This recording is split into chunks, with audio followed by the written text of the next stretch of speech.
નમસ્કાર ખેડૂત મિત્રો, જ્યારે કપાસનો છોડ 2 થી 2.5 ફૂટનો થાય ત્યારે પાળા ચડાવવા એટલે કે માટી ચડાવવી ખૂબ જ અગત્યની છે. આ સમયે છોડ નવી ડાળીઓ ફેલાવતો હોય છે અને એમાં ફાલ ફૂલ બેસવાની શરૂઆત થતી હોય છે. આ એવો સમય છે જ્યારે છોડને પોષક તત્વની જરૂર હોય છે. જો આ તબક્કે આપણે પાળા ચડાવતી વખતે યોગ્ય પૂરતી ખાતરો આપીએ તો છોડ વિકાસ બમણો થાય છે. અને આજે આપણે વાત કરીશું કે પાળા ચડાવતી વખતે કયું ખાતર આપવું જોઈએ અને એનાથી શું ફાયદા થાય છે. ઘણા ખેડૂત મિત્રો એવું વિચારતા હોય છે કે વાવણી સમયે પાયાનું ખાતર આપી દીધું, હવે શું ફરીથી ઉપર ખાતર આપવાનું શું જરૂર છે. પરંતુ ખેડૂત ભાઈઓ, આ વાત સમજવા જેવી છે.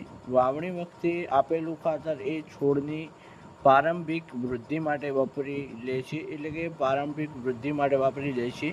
જ્યારે છોડ મોટો થાય છે અને એમાં ફાલ ફૂલ બેસવાની શરૂઆત થવાનો સમય આવે છે ત્યારે વધારે પોષક તત્વની સખ્ત જરૂર પડતી હોય છે. પાળા ચડાવતી વખતે ખાતર આપવાનો સમય સૌથી મોટો એ ફાયદો થશે કે ખાતર વેર્યા પછી એના પર તરત જ માટી ચડી જાય છે. માટીમાં દબાઈ જવાથી ખાતર તડકામાં જે ઉડી જતું હતું એ ઉડવાનું નથી કે ભારે વરસાદ આવે તો પણ ખાતર તણાઈ જતું નથી. આ સમયે છોડના નવા સફેદ મૂળિયા ખૂબ જ સક્રિય હોય છે, જેથી ખાતર સીધું જ મૂળમાં પહોંચી જાય છે અને છોડ તેને તરત જ ગ્રહણ કરીને ઝડપી વિકાસ કરે છે. તો ખેડૂત મિત્રો, આ સમયે ઉપરના ખાતર તરીકે કૃષ્ણા પ્રિયા ઓર્ગેનિકનું NPK ખાતર વાપરવું જોઈએ, જે કપાસ માટે શ્રેષ્ઠ ગણવામાં આવે છે.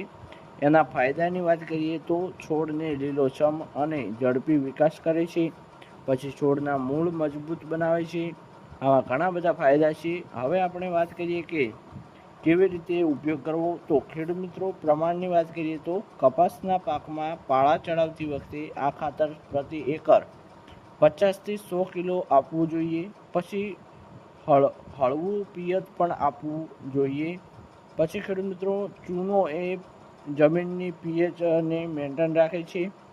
જમીનનો pH સંતુલિત થશે અને ઝીંક, બોરોન, મેગ્નેશિયમ જેવા તત્વો છોડને મળે છે. એટલે ખેડૂત મિત્રો, કપાસમાં પાળા ચડાવતી વખતે વીઘા દીઠ 5 કિલો ચૂનો નાખવો જોઈએ. એટલે કે 5 કિલો જો તમે ચૂનો નાખશો તો તમને સારું એવું રિઝલ્ટ જોવા મળશે. ખેડૂત મિત્રો, ઝીંક પણ અગત્યનું છે.